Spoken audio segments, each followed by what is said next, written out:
statistics and data. Any more quick? Let's go. Let me just ask you this. What do you say to your critics who say that you are creating a national emergency, that you're concocting a national emergency here in order to get your wall because you couldn't get it through other ways? Moms, what do you think? Do you think I'm creating something? Ask these incredible women who lost their daughters and their sons. This is real. Okay? Because your question is a very political question, because you have an agenda. You're CNN. You're fake news. Jim Acosta couldn't have encapsulated the left's disconnect from the plight of our fellow U.S. citizens better, championing the rights of illegal aliens in the Rose Garden while downplaying the murder of U.S. citizens, drug trafficking, and human smuggling by illegal aliens. Jim, Yes, ma'am. What your takeaway? Yes, Kate, I just want to talk very fast here because I'm so paranoid that they're going to pull the plug on us here in the Rose Garden. But I'm standing in front of some of these angel moms who came to the Rose Garden today to, I guess, testify to what they've been through in terms of their ordeals dealing with crime in this country and the undocumented immigrants. But as you heard in that question that I had with the president there, it was really about the facts and the data and this disconnect that we have when we hear the president talk about immigration. He tends to talk about it in ways that demonize immigrants and that just don't stick to the facts. We need to secure our borders to protect American citizens. President Trump is completely correct on this issue. We need to protect this country. And as expected, Mad Maxine Waters led the charge of the left against the much-needed wall on our southern border from her ivory tower. Yes, they're concerned that if a Democratic president gets elected, then they could use emergency powers to do a lot of the things that they don't like. And as you know, they don't believe in climate change. As you know, they don't want us to talk about Medicare for all or any of those subjects that they think will spend too much government money. You know that I've been talking about impeachment for a long time. I am absolutely stunned and amazed that the American people are taking so much off of this president. This president has lied, and I think it has been documented over 8,000 times in the last 2 years. This president has committed obstruction of justice right before our very eyes. The actual work that is responsible and responsive to the real and legitimate concerns around fentanyl and methamphetamine, heroin, and cocaine that is being done within the state of California is now being put at risk for a vanity project, for a monument to stupidity. Nancy Pelosi has run circles around the President of the United States, not once, now twice. He's been embarrassed, and his base needs to be fed. I don't want to be a sparring partner with President Trump. We want to be a working partner.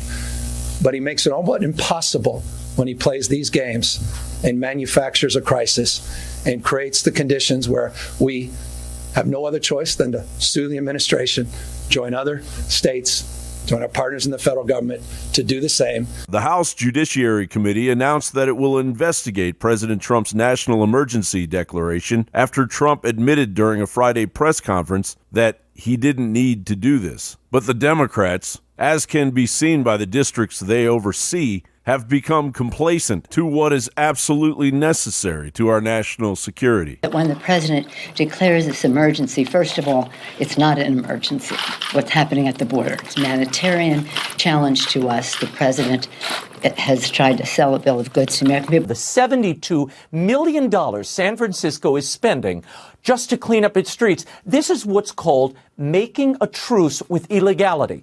There's no penalty for homelessness. They don't enforce the laws, and public urination is legal. Look at this, $12 million for homeless encampment housing. Okay, just to clean it up, $2.8 million to wash down biohazard material, and $3.1 million for pit stop portable toilets. The statistics are very real and have been increasingly ignored for decades by an elitist do-nothing Congress. Just in Texas alone, according to DHS status indicators, over 279,000 criminal aliens have been booked into local Texas jails between 2011 and 2019, of which over 190,000 were classified as illegal aliens by DHS. These 189,000 illegal aliens were charged with more than 200 195,000 criminal offenses. But doesn't securing our border cut down on crimes by illegals, allowing more tax dollars and man-hours to be applied to crime by U.S. citizens? Don't less Americans die either by car accidents or murder by illegal aliens when we have real border security? And what about the children sexually abused in North Carolina, for example, by illegal aliens? Don't they deserve our protection? The left refuses to accept the truth due to their obedience to the United Nations Replacement Migration Plan, opposing everything and anything President Trump proposes, even if it's the right thing to do and the Democrats had supported it in the past. John Bound reporting. If you are receiving this transmission, you are the resistance. Please remember, we are listeners supported. We don't get billions of dollars from the government or Silicon Valley or George Soros NGOs. We are supported by, thankfully, you. So please go to InfoWarsStore.com and check out the highest quality nutraceuticals and supplements at InfoWarsStore.com.